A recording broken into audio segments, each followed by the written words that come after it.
Hello बच्चों, शुरू करते हैं आज का क्लास। पिछले क्लास में हम लोगों ने देखा था हर का परिमेयकरण और उस पर बेस्ड कुछ क्वेश्चन किए थे। आज कुछ फार्मूला पे हम लोग बात करते हैं, फिर उस पर बेस्ड कुछ क्वेश्चन करेंगे। ठीक है, तो पहला जो फार्मूला हम लोग देखेंगे कि अगर फार्मूला से पहले ये चीज़ देखिए कि कहा क्या जाता है। जैसे हम किसी भी पावर को, जैसे a का पावर हम कर दिए m, ठीक है, इसको बोला जाता है बेस। बेस मतलब आधार, और इसको बोला जाता है घात। घात मतलब पावर करनी जो है। ठीक, याद रहेगा, ये बेस हो गया और ये पावर हो गया। ठीक, अब इसी पे बेस्ड कुछ फार्मूले होते हैं। जैसे पहला फार्मूला कि a का पावर m और गुना a का पावर n। ठीक है, इसके कहने का मतलब ये है, आप देख रहे हैं कि इसका बेस जो था, ये जो बेस होता है, ये जो बेस था ये a है और यहाँ भी बेस a है, यानी दोनों का बेस जो है वो समान है, बराबर है। तो अगर बेस बराबर हो, बेस क्या हो, बराबर हो और बीच में साइन रहे गुना का, बेस बराबर हो और बीच में साइन रहे गुना का, तो हम क्या करते हैं, पावर को क्या करते हैं, जोड़ देते हैं, इस घात को जोड़ देते हैं। यानी इसका मतलब जो हो जाएगा a का पावर m प्लस n। समझ में आ रही बात कि अगर बेस सेम हो और गुना का चिन्ह हो तो पावर जो होता है वो क्या हो जाता है, जुट जाता है। या इसी को उल्टा भाषा में समझो इस तरफ से, तो अगर किसी भी पावर पर प्लस है ना, दो अंकों का योग है, तो इसका मतलब जो होगा a का पावर m और गुना a का पावर n होगा, है ना। इस तरह से इन चीज़ों को देखा जाएगा। ठीक, जैसे एक एग्जांपल ले लेते हैं इस पे कि अगर हम बात करें 2 का पावर 4 गुना 4 का पावर 2, है ना। अब इसका आंसर हमको देना होगा, तो आप देख सकते हैं, या 4 के बदले अभी 2 ही ले लीजिए, है ना। तो क्या कर सकते हैं, हम बताए कि गुना है तो पावर क्या हो जाएगा, जुट जाएगा, है ना। तो 4 2 कितना हो जाएगा, 4 जोड़ 2 यानी 2 का पावर 6, इसका क्या हो जाएगा, आंसर हो जाएगा, है ना। इस पे बेस्ड ये पहला फार्मूला था। दूसरा इसी पे बेस्ड एक और क्वेश्चन देखते हैं कि अगर 2 का पावर 4 हो और गुना 4 का पावर 3 हो, है ना। अब इसको बनाने के लिए क्या किया जाएगा, तो इस तरह का क्वेश्चन बनाने के लिए एक अलग फार्मूला हम लोग देखेंगे। ठीक है, वो फार्मूला क्या होता है, देखिए कि अगर a का पावर m हो और इसका पावर n हो, है ना, a का पावर m और पूरा का होल पावर n हो, तो क्या होगा कि a का पावर इसमें गुना हो जाता है, m गुना n। क्या हो जाएगा, a का पावर m गुना n हो जाएगा। जैसे इस क्वेश्चन को हम लेते हैं कि 2 का पावर 4 गुना 4 का पावर 3, तो इसको हम इस तरह से लिख सकते हैं, 2 का पावर 4, इस 4 को हम क्या लिख सकते हैं, 4 को हम लिख सकते हैं 2 गुना 2। 4 को क्या लिख सकते हैं, 2 गुना 2, यानी लिख सकते हैं 2 का पावर 2। तो ये 4 को हम लिख सकते हैं 2 का पावर 2, और ये पूरा का पावर होल कितना, 3। ठीक है, बराबर देखो। अब यहाँ पर इस फार्मूला की यूज होगा कि अगर a का पावर m और पूरा का पावर n हो, तो क्या होगा, a का पावर m गुना n हो जाएगा, यानी 2 का पावर 2 और ये पूरा का पावर 3 है, तो इसका मतलब हुआ 2 का पावर 2 और गुना में 3 बराबर 2 का पावर 4 गुना 2 का पावर 3 दूनी 6। और आप जानते हैं कि बेस अब सेम हो गया, तो बेस सेम होने का मतलब क्या होगा, पावर जुट जाएगा, है ना। बेस सेम है तो पावर क्या किया, हम जोड़ दिए, तो 2 का पावर क्या हो जाएगा, 4 जोड़ 6 बराबर 2 का पावर 10। इस सवाल का आंसर हो जाएगा, है ना। अब देखते हैं अगला फार्मूला। देखते हैं अगला फार्मूला। अगला जो है इस तरह से है कि अगर भागा हो, है ना, a का पावर m भागा a का पावर n, ठीक है। तो क्या होगा, भागा में जो है अगर बेस सेम हो तो पावर क्या होता है, घट जाता है, m माइनस n हो जाएगा, a का पावर m माइनस n हो जाएगा। फिर से एक बात समझिए कि भागा में क्या होगा, बेस अगर सेम हो तो पावर को क्या कर लेते हैं, घटा लेते हैं। जैसे अगर हम बात करें, इसी को दूसरे लैंग्वेज में भी ये आता है, भागा का मतलब होता है बटा, है ना, कि अगर a का पावर m हो और बटा में a का पावर n हो तो दूसरे लैंग्वेज में भागा ही है ये, है ना, भागा का मतलब ही होता है बटा। तो क्या हो जाएगा, a का पावर m माइनस n, ठीक है। जैसे अगर हम बात करें कि 3 का पावर 6 भागा 3 का पावर 2, इसका मान क्या होगा, क्या होगा, 3 का पावर 6 माइनस 2 बराबर 3 का पावर 4। ये पावर जो था घट जाएगा। एक और क्वेश्चन देखते हैं इसी पे बेस्ड। अगर हम कहें कि 3 का पावर 8 बटे 3 का पावर 4 क्या होगा, तो इसका मतलब ये हुआ कि 3 का पावर 8 और इसमें से जब बेस सेम है तो क्या होगा, घट जाएगा 4, यानी 3 का पावर 4 इस सवाल का जो है आंसर हो जाएगा, ठीक है। इस पे बेस्ड एक और क्वेश्चन देख लेते हैं। अगर हम बात करें 3 का पावर 9 और भागा 27 का पावर 2, ठीक है, ये क्या होगा। तो बेस तो यहाँ पे समान नहीं है, तो बेस समान करने के लिए क्या किया जाएगा, 27 को 3 के पावर में तोड़ा जाएगा। तो अगर हम 27 की बात करें यहाँ पर तो क्या लिख सकते हैं, 3 गुना 3 गुना 3। 27 को क्या लिख सकते हैं, 3 तिया 9, 9 तिया 27, या 3 का पावर 3 लिख सकते हैं। तो यहाँ 3 का पावर 9 भागा 27 को लिख लिए 3 का पावर 3, और 27 का पावर कितना है, 2 है, ठीक है।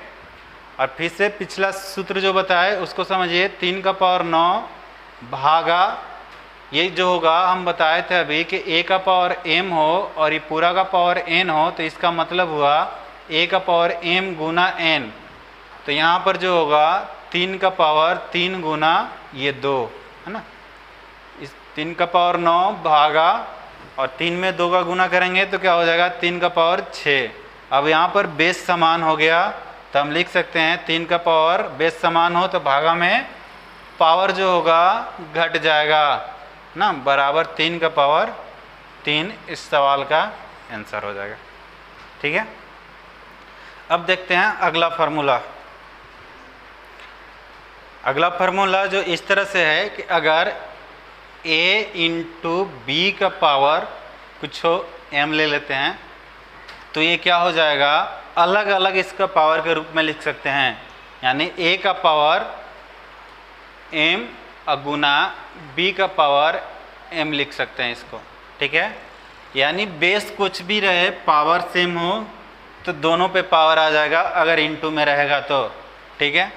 या अगर भागा में भी रहे, है ना, जैसे a बटे b का पावर m है, तो इसका मतलब हुआ कि a का पावर m बटे b का पावर m, बारी बारी से पावर जो है दोनों पे आ जाएगा। क्लियर है, ये एक फार्मूला हुआ। जैसे इस पे बेस्ट कैसे क्वेश्चन आ सकते हैं कि 15 का पावर 7, 15 का पावर 7, है ना, इसको 3 और 5 के बेस में अगर लिखना हो तो हम क्या करेंगे, 15 को क्या लिख सकते हैं, 3 गुना 5 लिख सकते हैं, 3 5 15 हो जाएगा और पावर में क्या हो जाएगा 7। 15 को 3 गुना 5 लिखा जा सकता है। अब यहीं पर आ गया a और b का पावर m का मतलब a का पावर m गुना b का पावर m, तो इसका मतलब हुआ कि 3 का पावर 7 गुना 5 का पावर 7, ये आंसर हो जाएगा, ठीक है। दूसरा चीज़ इसको समझिए कि अगर हम कहें कि 3 बटे 5 का पावर कुछ भी 9 ले लेते हैं, है ना, तो इसका मतलब जो होगा 3 का पावर 9 बटे 5 का पावर 9, है ना। ये इसको अलग अलग तोड़ दिया हम इस फॉर्मूला के अकॉर्डिंग, इस तरह से इसको लिख सकते हैं, ठीक है। अब देखते हैं अगला फार्मूला।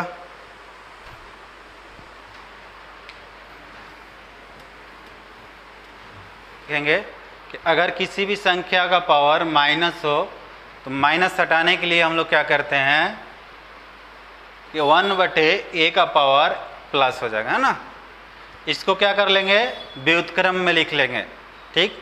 या कहीं भी अगर इस तरह से मिल जाए कि a का पावर -m, तो इसको प्लस बनाने के लिए ये वाला पार्ट कहाँ चल जाएगा, ऊपर, यानी a का पावर m इसका आंसर हो जाएगा, है ना।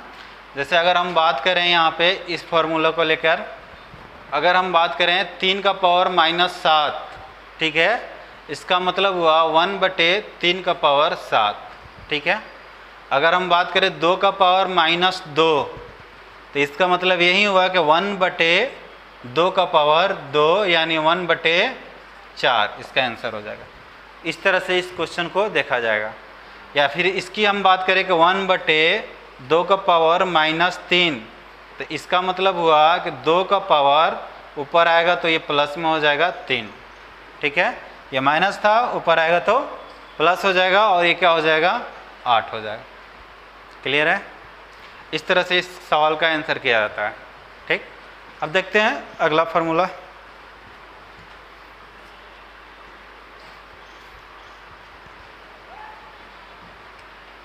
फार्मूला इस तरह से है कि अगर a का पावर m/n हो, है ना, a का पावर m/n हो, इसका मतलब क्या होता है ना। तो इसका मतलब जो होगा रूट अंडर, देखो रूट अंडर n जो है करनी घात में, नीचे वाला जो पावर होता है यहाँ का, इस करनी घात में आ जाता है, और ये जो बच गया यहाँ पे रहता है, ठीक है। फिर से समझो, a का पावर m/n का मतलब हुआ ये नीचे वाला पावर यहाँ पे आ जाएगा n, और जो a का पावर m बच गया वो यहाँ पे आएगा, है ना। जैसे अगर हम किसी भी संख्या को लेते हैं कि जैसे 2 का पावर 1/2, तो इसका मतलब जो हुआ कि नीचे वाला जो है ना इस रूट में आ गया, और 2 का पावर 1 इसमें रह गया, यानी रूट अंडर इस तरह से 2√2। लेकिन हम जानते हैं कि इस रूट में ये 2 का कोई रोल नहीं रहा, 2 नहीं लिखा जाता है। इसका मतलब ही होता है कि यहाँ पे 2 छुपा हुआ है, ठीक है, इसलिए √2 इसका आंसर हो जाएगा। क्लियर है। एक और क्वेश्चन को देखते हैं इसी अकॉर्डिंग। अगर हमको मिल गया कि 2 का पावर 4/2, 2 नहीं 3, इसका मतलब क्या हुआ, तो 2 का पावर 4/3 का मतलब जो हो गया वो इस तरह से हो गया कि 3 करनी घात 2 का पावर 4, नीचे वाला जो आएगा करनी घात में आ जाएगा, और 2 का पावर 4 जो था अंदर चला जाएगा रूट में। इसका मतलब क्या हुआ कि इस 3 के बदले 1 बाहर निकलेगा, है ना। 3 के बदले 1 बाहर हम निकाल सकते हैं। एक चीज़ और समझिए, ठीक है, यहीं पे कि अगर उल्टा ले लें, जैसे हमको मिल गया 5 करनी घात 2 का पावर 8, ठीक है। अब इसको कोष्ठ से बाहर लिखना हो तो क्या होगा, तो इसको समझिए कि अगर आपको कहीं मिल गया कि n करनी घात a का पावर m, तो ये बराबर जो होगा वो किसके होगा, a का पावर m तो था ही, बटा में क्या आ जाएगा, ये n आ जाएगा, है ना। तो इतना ही आएगा, a का पावर m/n, समझ रहे हो। तो इस तरह से इसको अगर देखा जाए तो क्या होगा कि 2 का पावर 8 अब बटे में 5, ये हमारे सवाल का आंसर हो जाएगा। एक और देख लीजिए कि अगर हमको मिल गया 9 करनी घात 8 का पावर 16, ठीक है। अगर इसको कोष्ठ से बाहर निकालना है तो कैसे निकलेगा, तो क्या हो जाएगा, 8 का पावर 16 और बटा में क्या आ जाएगा, 9 आ जाएगा, और ये हमारा आंसर हो जाएगा। ये बहुत इम्पोर्टेंट है, ये वाला फार्मूला जो है बहुत इम्पोर्टेंट है। 9th में बहुत जगह पे इसका यूज़ किया जाएगा, घातांक और करनी में, तो ये माइंड में होना चाहिए, ठीक है। चलते हैं हमारे लास्ट फार्मूला की तरफ।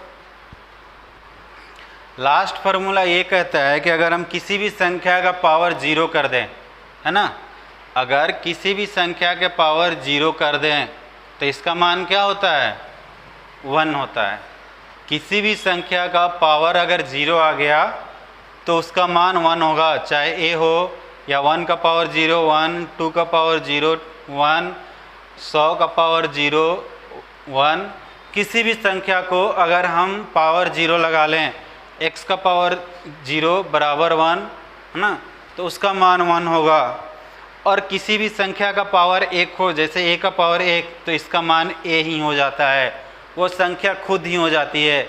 अगर हम किसी संख्या का पावर में 1 करते हैं तो आंसर वो खुद संख्या हो जाएगा। जैसे 5 का पावर 1 का मतलब 5, 10 का पावर 1 का मतलब 10 है ना, x का पावर 1 का मतलब x। क्लियर है?